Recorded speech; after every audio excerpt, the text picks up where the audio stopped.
What is up, golf fans, and welcome back to another episode of Fairways and Dreams. I'm your host, Jeff Hartman, and we have a lot to talk about.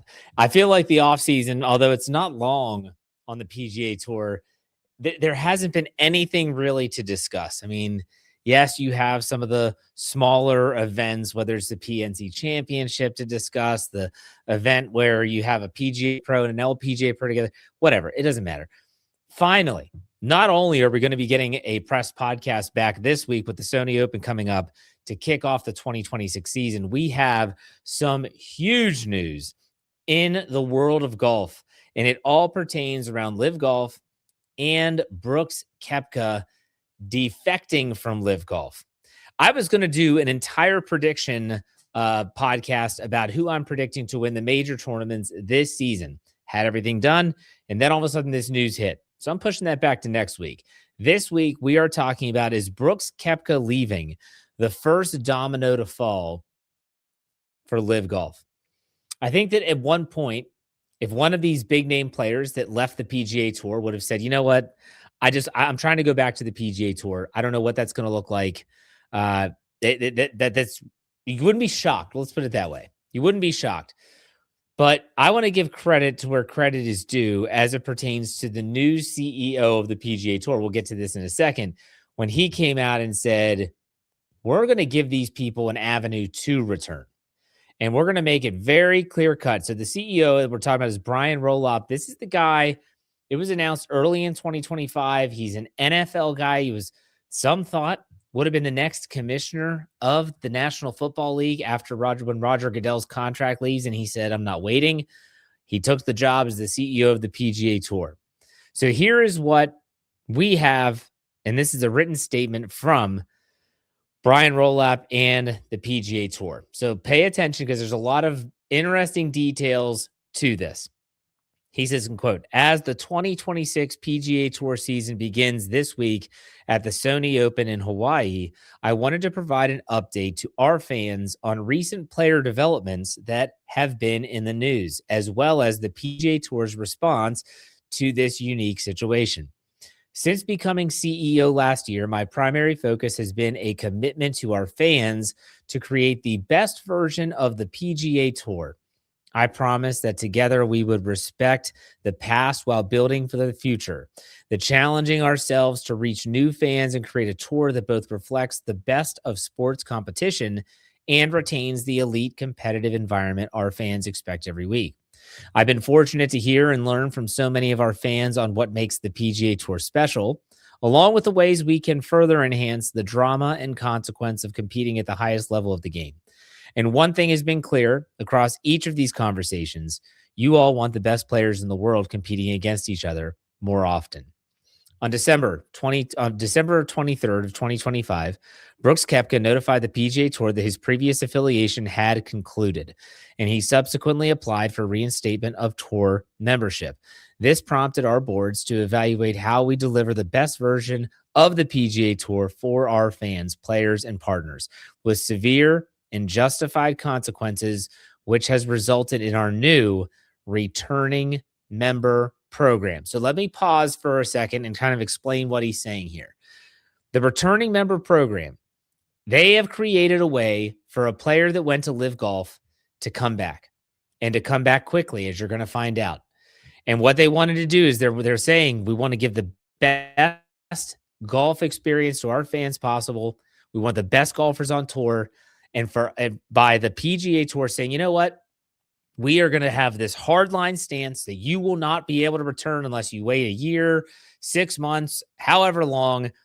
That's not going to do what the ultimate goal of the PGA Tour is, and that's to have the best tour possible. So he continues, it's Brian Roloff, quote, designed to provide an alternative path back to the PGA Tour competition for past members who have achieved the highest accomplishments in the game.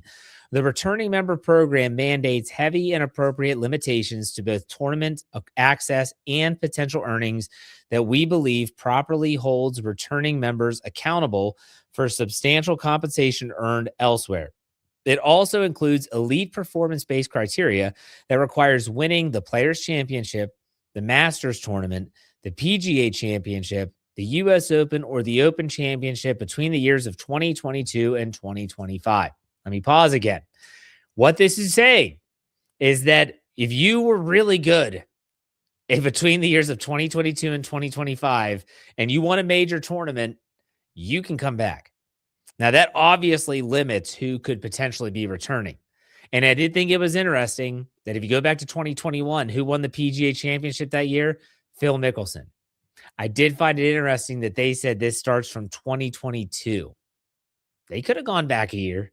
They could have given Phil a window. They did not give Phil the window. That's neither here nor there. Let's continue.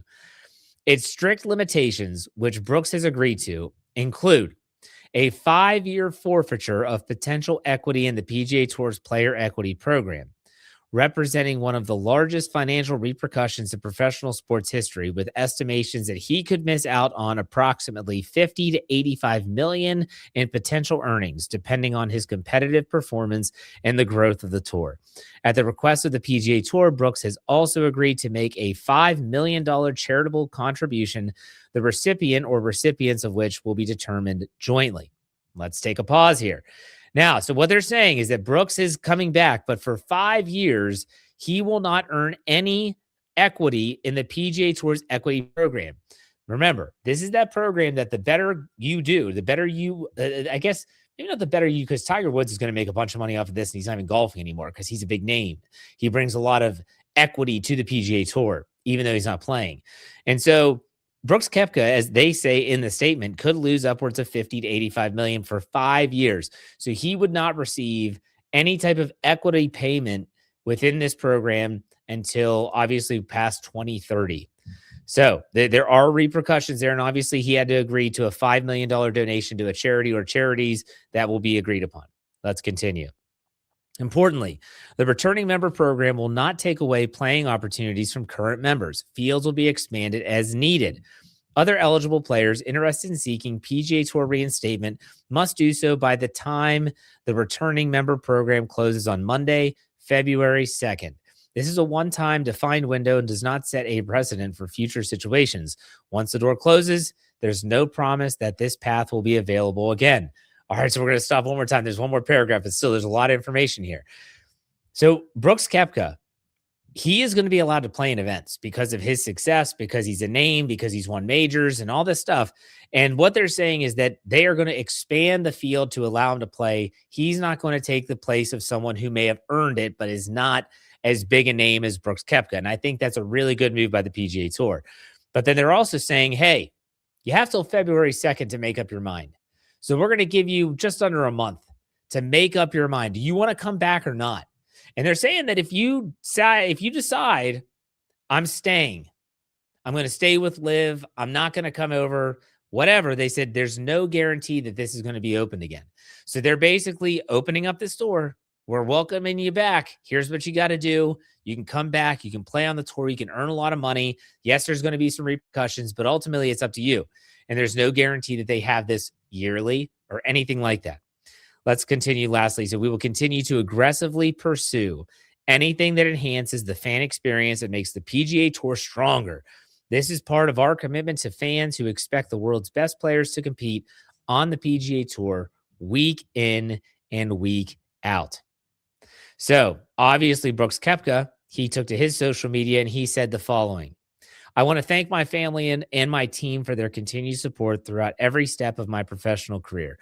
When I was a child, I always dreamed about competing on the PGA Tour, and I am just as excited today to announce that I am returning to the PGA Tour. Being closer to home, spending more time with my family makes this opportunity especially meaningful to me. I believe in where the PGA Tour is headed with new leadership, new investors, and an equity program that gives players a meaningful ownership stake. I also understand there are financial penalties associated with this decision, and I accept those. Finally, I want to thank the fans. Your support means more to me today than ever before, and I look forward to seeing you soon at the Farmers Insurance Open and the Waste Management Phoenix Open. And that's the end of Brooks Koepka's quote. So this, we all thought, and I talked about it last week, Brooks Koepka leaves LIV. It's an official thing. They say you're good to go. But guess what? No one expected him to be back this soon. he's going to be golfing in a couple months, a couple weeks, actually. When they leave Hawaii and start on their West Coast swing, he's going to be there. He's going to be playing in at Torrey Pines for the Farmers. He's going to be at the Phoenix Open, the Waste Management. This is exciting stuff. This is really exciting stuff. And so I think now you look at, for me, who does this actually apply for? I've got to be honest. I sent my dad and my brother a text, and we were talking about this via text message. And I said, really, this only applies to a handful of players. So you obviously have Brooks Koepka, who left. Bryson DeChambeau falls into the category of players who could be coming back. Cam Smith and Jon Rahm. Now, all of them defected or left for LIV Golf at a different time. They all left. And so Brooks and Bryson, they were one of the first groups to kind of head over and go to LIV Golf. And so it's really interesting what they're going to do. So I think, and I don't know for sure because I didn't take the time to look it up, and I should have, and I apologize. I'm pretty sure that Brooks and Bryson's deals end in 2026. So I think the PGA Tour is looking at this and saying, okay, how bad do these players want to come back? I think it's safe to say that most of these players, and we're talking about your Brysons, your Cam Smiths, your Jon Rahms, they probably do have, I don't say buyer's remorse. They didn't buy anything, but the decision they made, I mean, Cam Smith, he kind of fell into that Dustin Johnson line where he left and his game went to crap. I mean, you were talking about one of the best short games, such a great putter.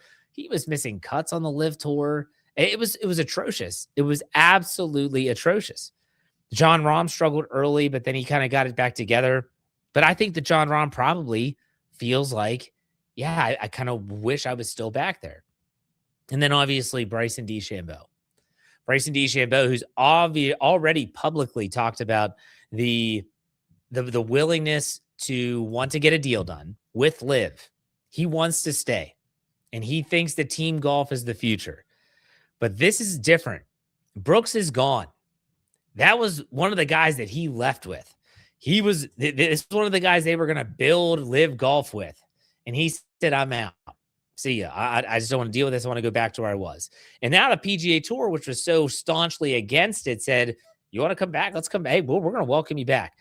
So Bryson DeChambeau, who has said, I don't need LIV Golf. I could do YouTube golf and be fine and just play in the majors. And I've got eligibility. I've qualified as a major champion. I don't need LIV Golf. If he's smart, unless he's just hell-bent on wanting to come back to the PGA Tour, if he's trying to leverage his situation, well, he goes into whoever's office it is in LIV Golf and says, I don't know, let's just throw out a huge number.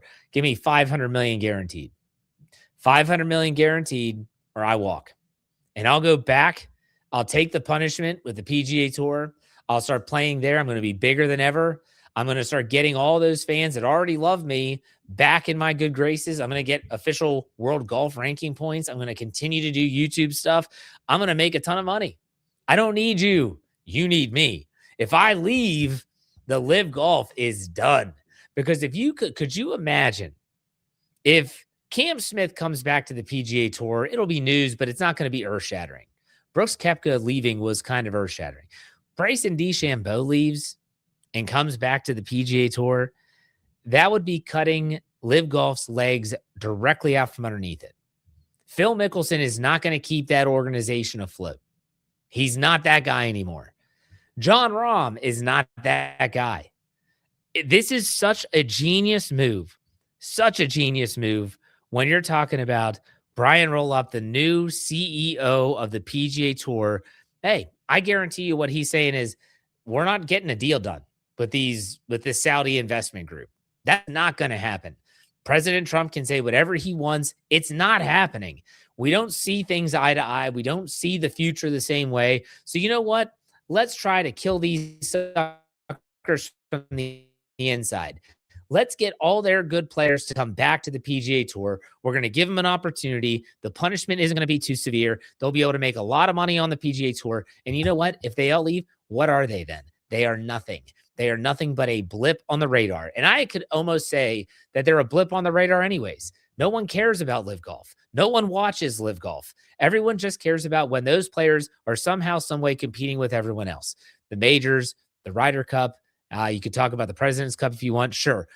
This was a genius move by the new CEO of the PGA Tour and say, you know what? We're going to lower our guard a little bit. Then now the ball is in your court. You don't want to come back. That's fine. You can stay. But we're giving you the opportunity, and it could be a one-time opportunity. The next month or less than up until February 2nd, it's going to be fascinating. If you like the PGA Tour and if you love the drama that surrounds it, and I'm one of those guys, I do like that. You know, there's people I've had on my podcast, and even my buddy Dan from Leave the Pin, who comes on and we do the mixtape every month.